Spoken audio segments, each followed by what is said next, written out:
Ito po ang ating magiging mensahe sa ating ito. The parable of the unforgiving servant. Dito sa Mateo chapter 18, verse 21 to verse 35. Ito pong salitang parable, hindi nila actually sinalin yan. Ang pinanggalingan salita ay parabola kanya. Na ibig sabihin, side by side. So pagka sinasabing the parable, ito ay isang kasaysayan na nangyayari sa tunay na buhay. So nakikita, halimbawa yung parable of the sower. Talaga meron nag-aasik sa Israel noong panahon na yun. So ibig sabihin, ito ay nangyayari sa araw-araw. Pero ginagamit ng Panginoon para magturo ng spiritual na katotohanan. Yun ang parable. Kaya hindi natin pwede sabihin na parable, so hindi mo pwedeng paniwalaan. Dapat ang mga bagay na ginagamit sa mga parable ng Panginoon ay mga tunay na nangyayari sa araw-araw. So the parable of the unforgiving servant. So ito po ang ating babasahin.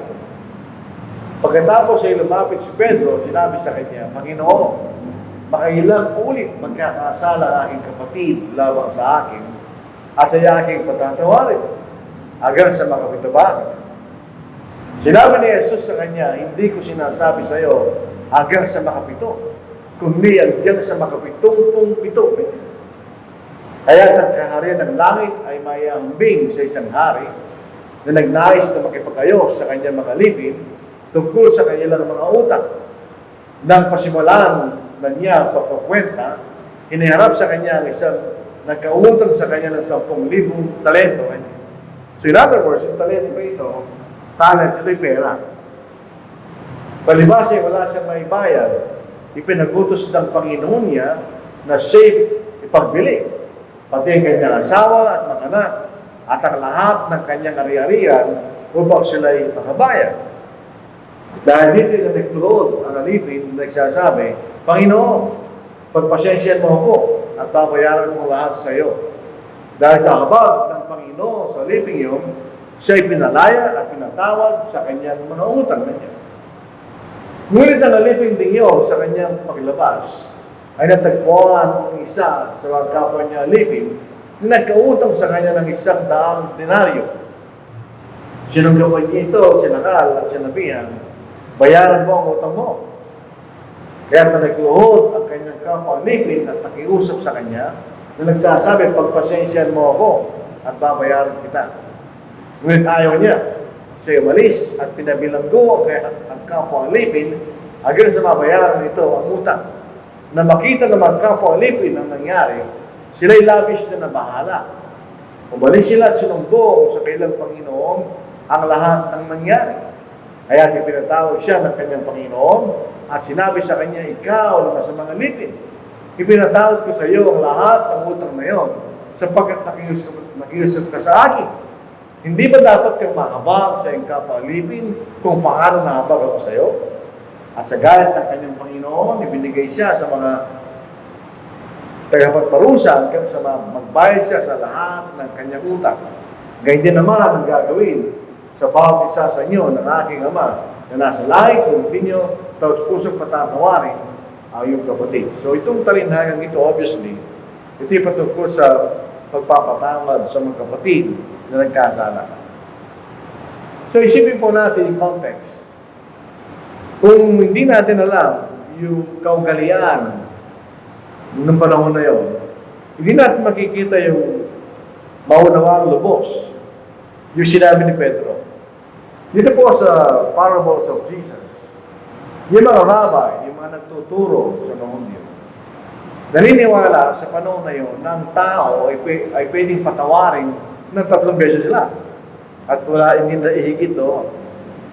So sa kailang tinuturo, pwede wala siyang patawarin kung nagkasala siya 3 beses. After that, wala nang kapatawaran. Kaya sinabi ni Pedro, lumampas siya pa ng konti. Para bagang sinasabi ni Pedro, hindi, 7 beses ba kanya? So higit sa 3. Itong sabi ni Pedro. So para bagang extra mile na yun sa kanya. Dahil 3 lang naman ang sinasabing pwede nating patawarin, pwede na ba yung 7? Yan ang sabi ni Pedro. 7 times siya patatawanan ng kapatid na nagkasala laban sa akin kanya. Ngayon, sabi ng Panginoon, ang isang tao ay pwedeng patawarin 70 times 7, 490 times. Alam natin, hindi literal yun. E paano 491? Hindi mo na siya pwedeng patawarin. Actually, sila ang Panginoon ay gumamit ng mga bilang na maliwanag sa mga Hudyo. Yung number 7 means complete.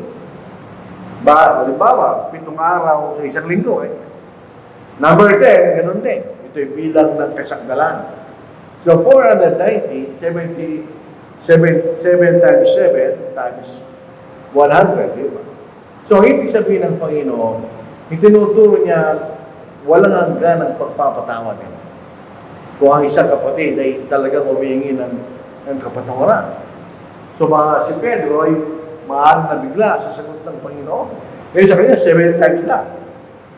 Sinagad ng Panginoon, 490 times. So, obviously, ito po isang hyperbole na nagtagay ng pasayos dahil ang pagpapatawad ay walang hanggan ganyan. Walang limitasyon ang pagpapatawad. Yan ang sinasabi ng Panginoon sa kanyang sagot kay Apostle Peter. Ngayon, ano ba ang mga bagay na hindi tinuturo ng parable na ito? Hindi tinuturo ng talinghaga ito, parable, na pwede nating i-recall ang ating kapatawaran. In other words, pag pinatawad mo na yung tao, hindi mo pwedeng i-recall. Na nagbabago ng isip ko, hindi na kita tatawarin. Pag pinatawad natin, sabihin, hindi mo na pwede baguhin yun pag sinabi pinatawad mo siya. Ngayon, makikita natin, hindi natin pwedeng i-recall, hindi, nagbago isip ko kanya, later on. O magkaroon po tayo ng kapaitan o resentment doon sa tao yun na pinatawad natin. Hindi tinutulong talaga yun, mga kapatid. As is, ang dapat nating unawain, sabi po sa Matthew, chapter 5, verse 37, ang ating oo ay oo, at ang ating hindi ay hindi. In other words, kung ayaw mo siya patawarin, huwag siya patawarin. Kaya sabihin mo na pinatatawad kita, tapos later on, hindi pala kita pinatawad. Nagkakasala tayo sa Diyos. Dito sa Matthew chapter 5, verse 37. Basahin po natin. Ito sabi ng Panginoon. Yun ang English ng Tagalog. Ngunit ang inyong pananalita ay maging oo kung oo. Hindi kung hindi. Alam mo, higit pa rito ay buhat sa masama.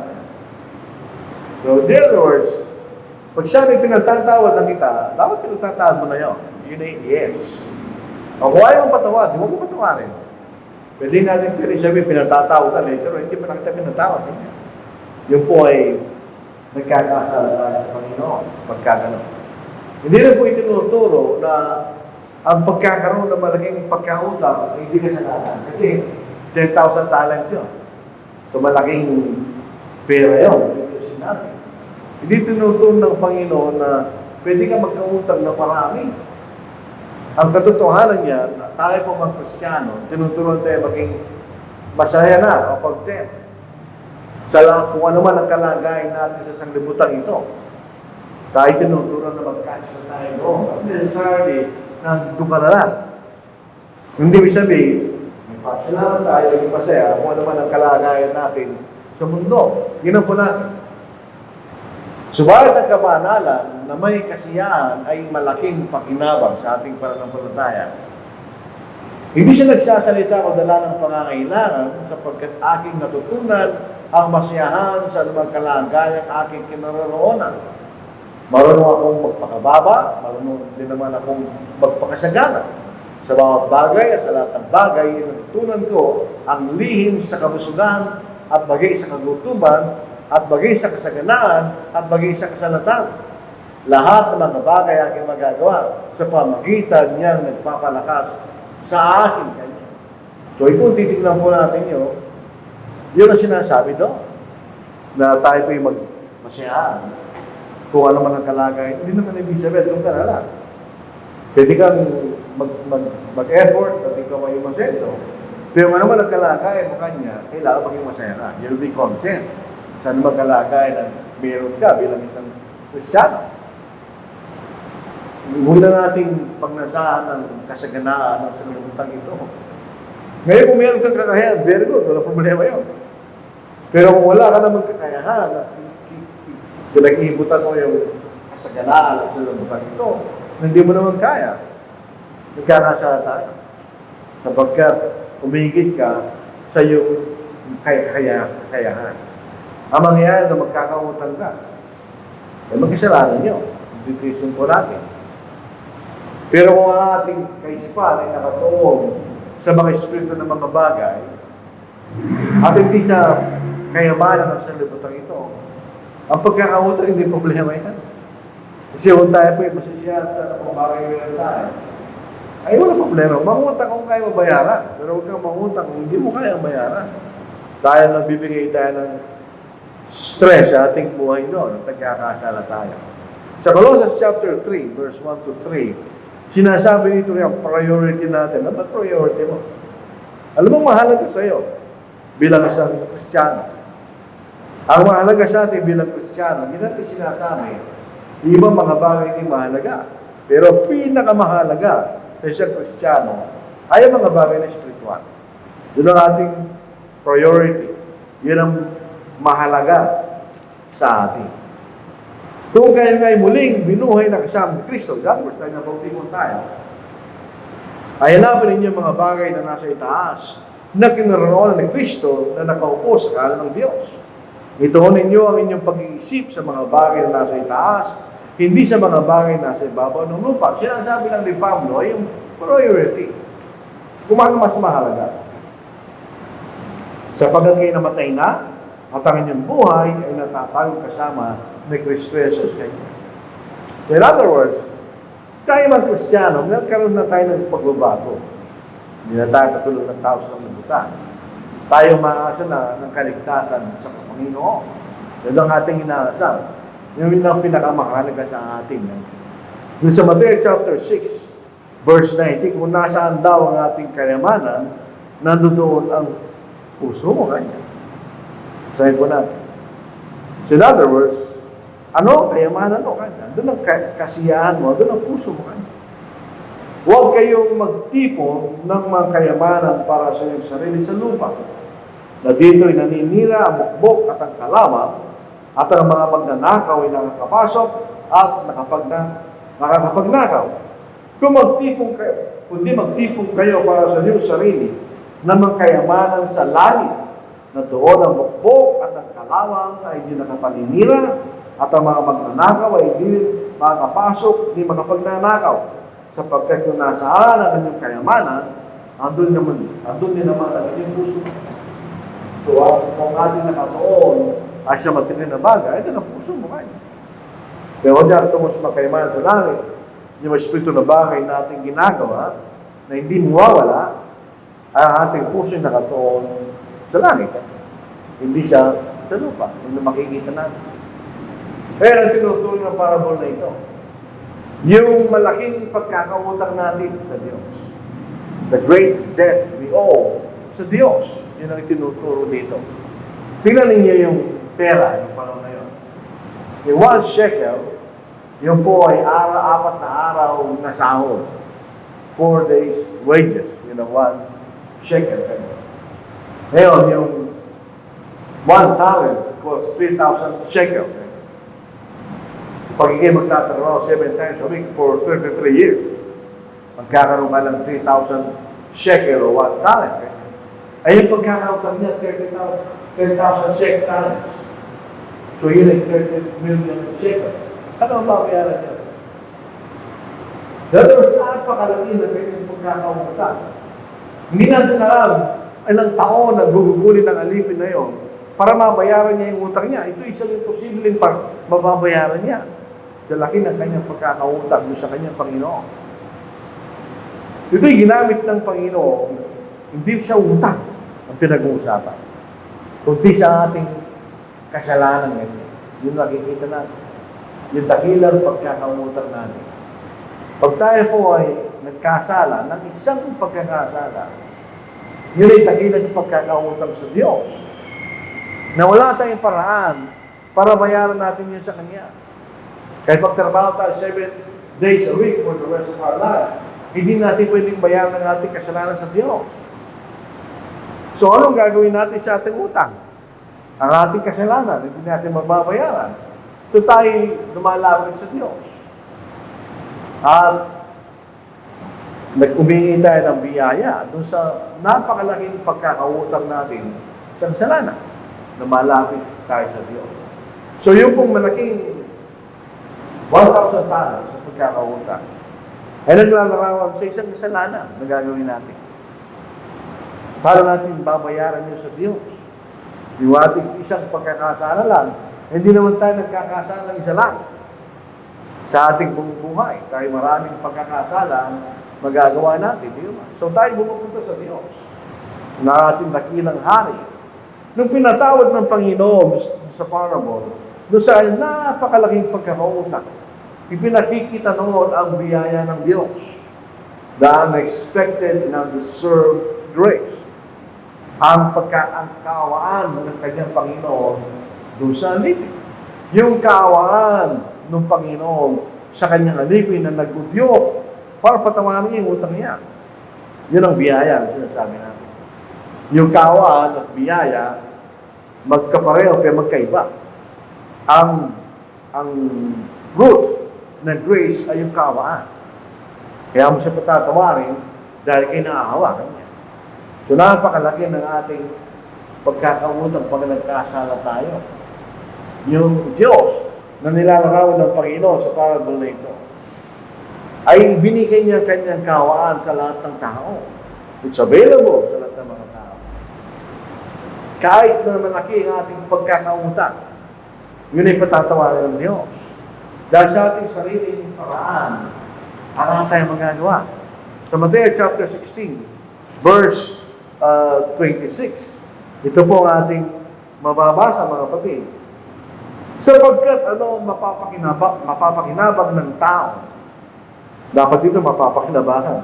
Kung nakamtan niya ang buong sanglibutan, ngunit mawawala naman ang kanyang buhay. O ano ibibigay ng tao na katumpas ng kanyang buhay? Wala. Pag nagkasala tayo, mawawala ang ating spiritual na buhay. Anong ipapalit natin? Sabi ng Panginoon, wala. Ang sagot doon ay wala. Pero ang katotohanan, mayroong paraan ng pagtakas para hindi tayo magkasala.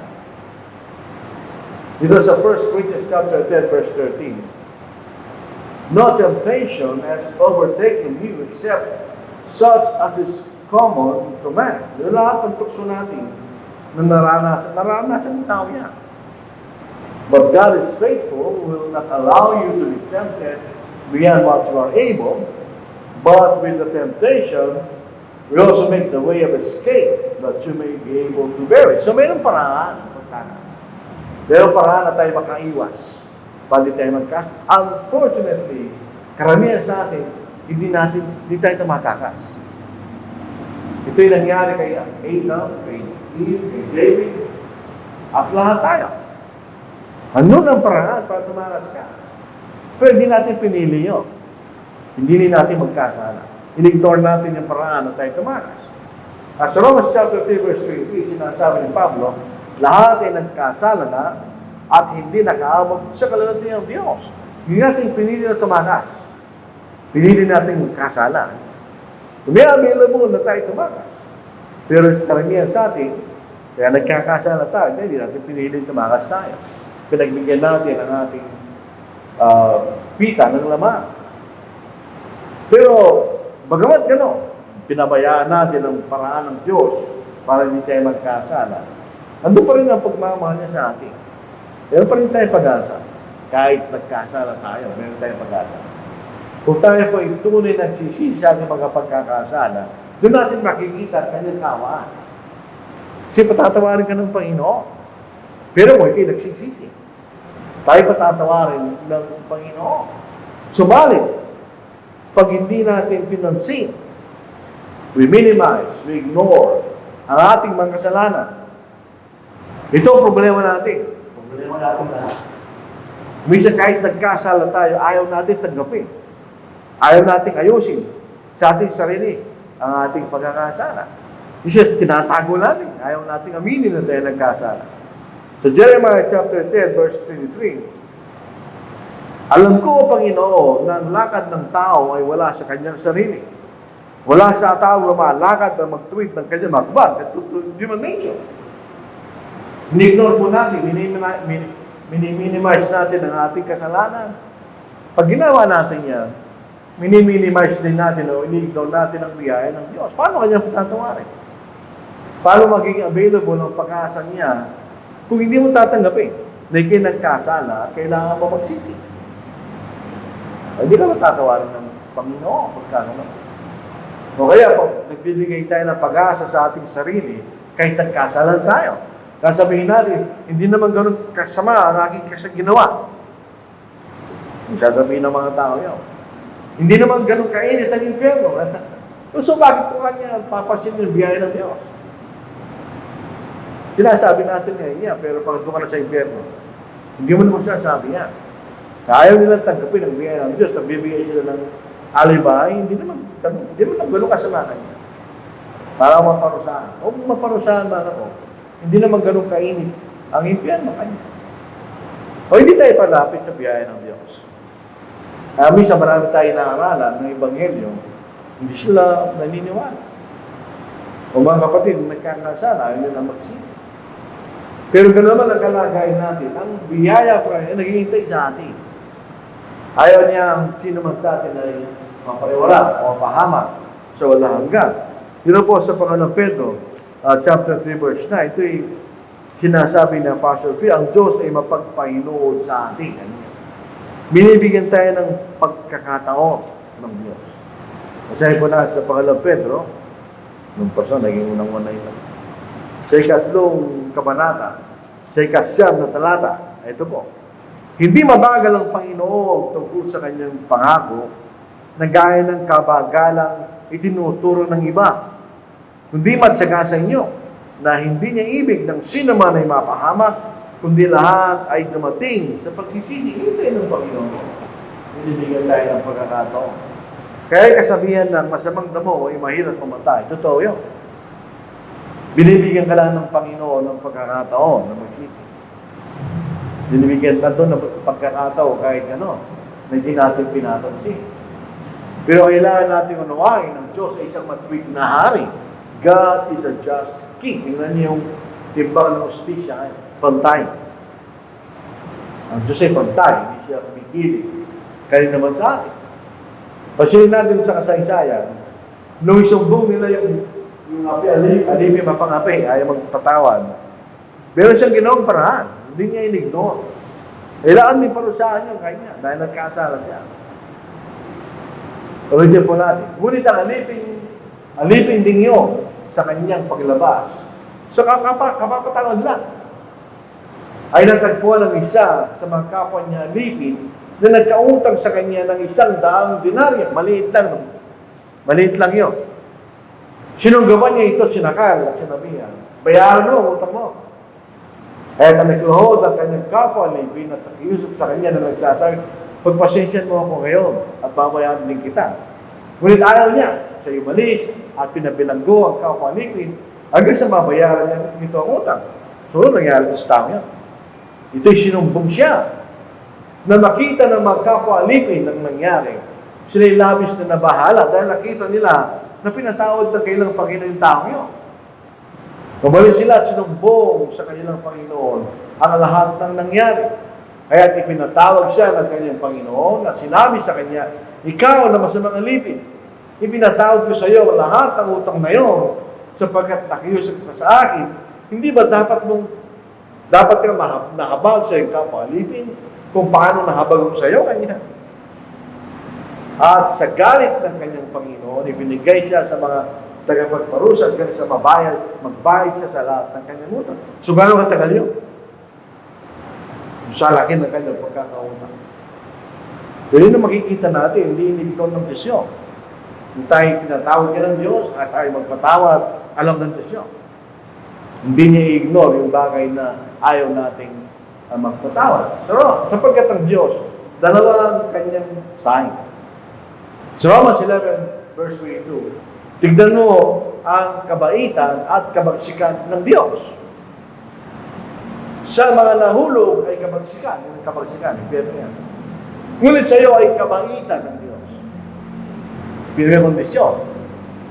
Kung mananatili ka sa kanyang kabaitan, kung hindi, ikaw man ay puputulin ka. Actually, yung context sa mga entil na mag-Kristyano. At yun, nahulog yung mga Hudyo. So, huwag kang magbalaki kanya dahil puputulin ka rin kung hindi ka mananatili sa kabaitan ng Diyos. So, yun ang makikita natin. May kabagsikan kung tayo ay hindi sumusunod, may kabaitan kung sumusunod tayo. Sa Marcos 9 verse 42, balikan natin. Ano ba itong impyerno ito? Ito ang description ng Panginoon. At kung sino man ay magbigay ng katitisura sa isa sa maliliit na ito na sumasampalataya sa akin, mabuti pang bitina ng kanyang leeg ng isang malaking gilingan ba ito at itako sa dagat. Kung ang kamay mo ay makapagpapasiso sa iyo, pagpulin mo ito.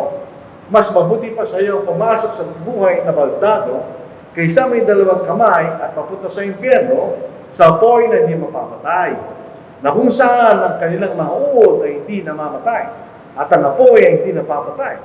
Kung ang paa mo ay makapagpapasiso sa iyo, putulin mo ito. Mas mabuti pa sa iyo pumasok sa buhay na pilay kaysa may dalawang paka at may tapo sa impyerno. Na kung saan ang kailang mauod ay hindi namamatay at ang apoy ay hindi napapatay. Kung ang mata mo ay makapagpapasiso sa iyo, dugutin mo ito. Mas mabuti pa sa iyo pumasok sa kaharian ng Diyos na may isang mata kaysa may dalang mata at mabulit sa impyerno. Na kung saan ang kailang mauod ay hindi namamatay at ang apoy ay hindi napapatay. So alam natin kung Diyo yung nagsulat nito. Dahil paulit-ulit lang. So yun ang impyerno. Gano'ng kasakit yun? Yun ang sinasabi sa atin. Ika'y madodoon sa wala hanggan. Yun ang kaparusahan ng impyerno.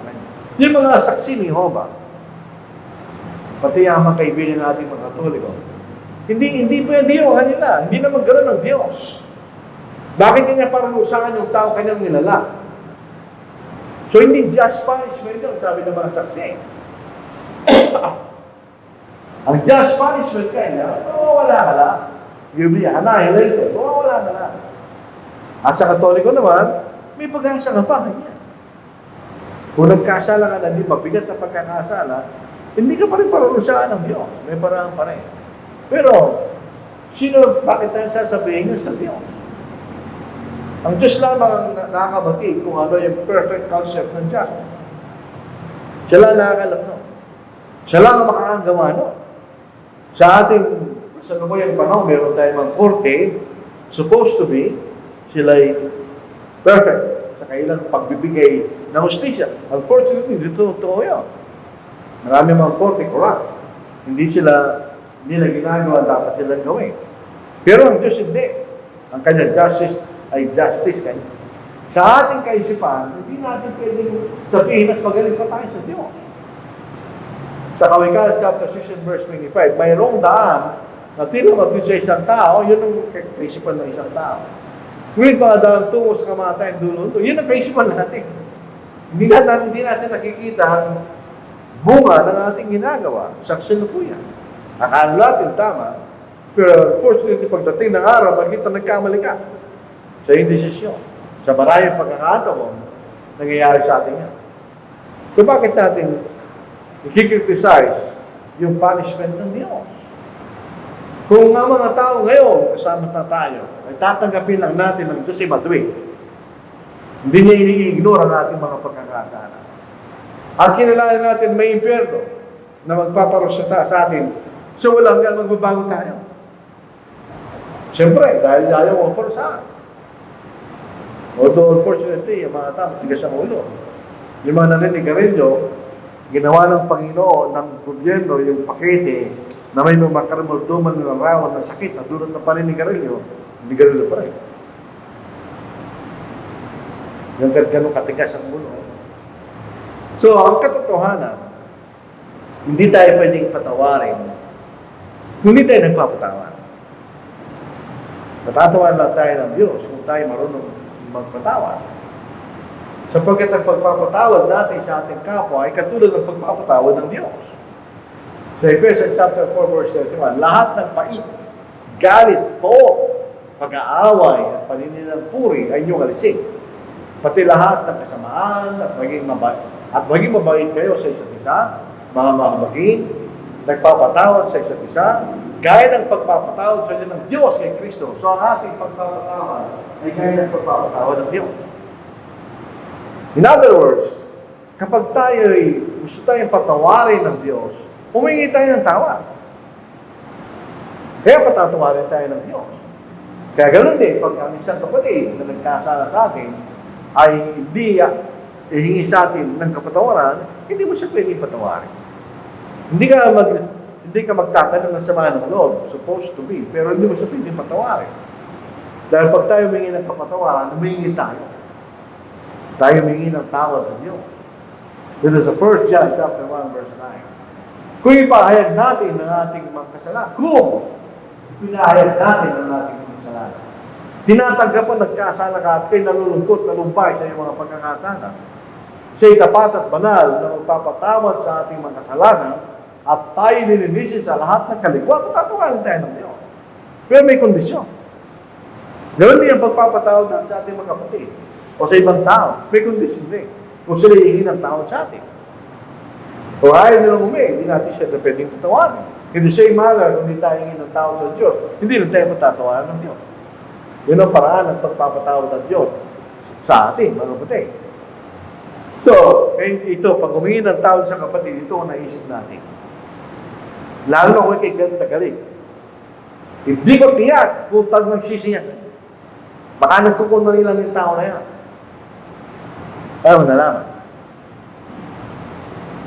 Sabi, pagka pumunta doon ng ating kaisipan, mag-ingat tayo. Delikado yun. Baka mali ang ating kakatula na yung tao yun na hindi naman talaga nagsisisi. Mali ba lang, mayroong ebidensya na talaga hindi siya nagsisisi. Pero otherwise, delikado po yun. Baka yun ang dahilan, tayo, hindi natin binibigay ang ating pagpapatawad sa tao yun, hindi rin tayo patatawanan ng Diyos. O kaya mag-ingat po tayo sa ganung klaseng kaisipan. Hindi man seryoso yung tao na sa kanyang pagpapatawad. Merong, makikita mo naman kung humingi siya ng tawad. Talagang humingi siya ng tawad. Meron siyang remorse doon sa kanyang guilt. Dito po sa Matthew 6:16, may iba kayo pumatol eh. Dito yung mga pag-aayuno ng mga taong panahon. Moreover, when you fast, do not be like the hypocrites with a sour countenance. Nakala natin talagang sila seryoso. For they disfigure their faces that they may appear to men to be fasting. Surely I say to you, they have their reward. So, hindi rin nagkakamali tayo doon sa kikita mo. Siya yung kakatulad sa tao yan. Hindi para talaga siya seryoso sa kanyang mag-aayon. So, hindi natin tayo pwedeng umatal kung wala tayong basihan. Talaga, hindi naman talaga siya nagsisisi. Ngayon, kung niloloko tayo ng tao yun na nagsisisi, di ko man allegedly, ay bahala siya. Patatawarin mo siya, niloloko ka niya. Ikaw wala kang problema. Ginawa mo yung dapat mong gawin. Siya may problema. Tulad siya ng Diyos doon. Sa 1 Timothy chapter 5, verse 24, the sins of some are obvious, reaching the place of judgment. Meron tayo nakita ng kasama ng paduda-duda. The sins of others trail behind them. So ito yung mga taong nagsisisi. Di mo na, pwede pa siya nagsisisi. Susunod pa rin sa kanila yun. Pagdating ng judgment day, mayayari sila sa Diyos. Dahil hindi sila seryoso eh. Pero kung pinatawad mo siya, kahit niloloko ka niya, hindi ka nagkasala, siya nagkasala. Siya may problema, hindi ikaw. Yun ang dapat nating isipin, hindi siya. Sa Matthew chapter 6, verse 40, ito'y maliwanag na katotohanan. Kaya mag-ingat tayo sa ganung pagkakataon. Sapagkat kung pinatatawad ninyo ang mga tao sa kanilang mga kasalanan, patatawanan din naman kayo ng inyong Ama na nasa langit. Ngunit kung hindi niyo pinatatawad ang mga tao sa kailang mga kasalanan, hindi na naman kayo patatawarin ng inyong Ama sa inyong mga kasalanan. Alam niyo mga kapatid, hindi madaling gawin nyo. Hindi madaling gawin na puntahan mo ang isang kapatid na pinagkasalahan mo. Hindi madaling gawin nyo. Mahirap gawin nyo. Mahirap gawin na magsisi. Tandaan natin yun. Pero, pag sabihin natin, hindi naman talaga nagsisisi at yung paglapit mo pala, natatanggapin mo, ng buong kapakbaba na nagkasala ka sa kapatid, mahirap gawin nyo. Hindi maliban kung artista ka, na pwede kong umiyak, na hindi ka naman pala talaga umiyak. Kung makita mo na umiyak ang kapatid mo, humingi ng tawa, hindi mo patatawarin. Kung nakita mo kalungkutan niya sa'yo, dahil nagkasala sa sa'yo, hindi mo siya patatawarin. Pag hindi ginawa natin yan, hindi tayo patatawarin ng Diyos. Hindi ba? Tignan sa ating gabi. May nagsasabi, kaya ka lang nagsisi kasi nahuli ka. Si Aling David pa hindi nahuli. Nahuli siya, di ba? Pero humingi siya ng tawad. Hindi porke nahuli ka at humingi ng tawad, hindi ka tunay na humingi ng tawad. Human nature yun. Kumisa nakapag-iisip ka lang na magbago dahil nahuli ka. So hindi excuse na huli ka lang, kaya nagsisi ka. Kaya maganda na nga, nahuli siya at siya nagsisi. Kasi hindi siya nahuli at magpapatuloy siya sa kanyang pagkakasala. Di ba mga kapatid? So, hindi na natin pwede sabihin yung gano'ng klase ano. So, ang moral of the story, tingnan ninyo. Doon sa talinhaga, mas marami yung pagkakautang. Nung tao ayaw magpatawad, mas maliit na pagkakautang. Kumisan, ayaw nating patawarin kasi ang kapatid sa isang kasalanan, pero mas malaki pa kasalanan mo. Kaya anong klaseng kaharapin natin sa Diyos pagdating ng araw, di ba? So, ang moral ng kasaysayan na yan, we are willing to forgive. Yun ang sinasabi ng talinhaga. So, maraming salamat po sa inyong pakikinig. Tayo pupunta sa collection, mga kapatid.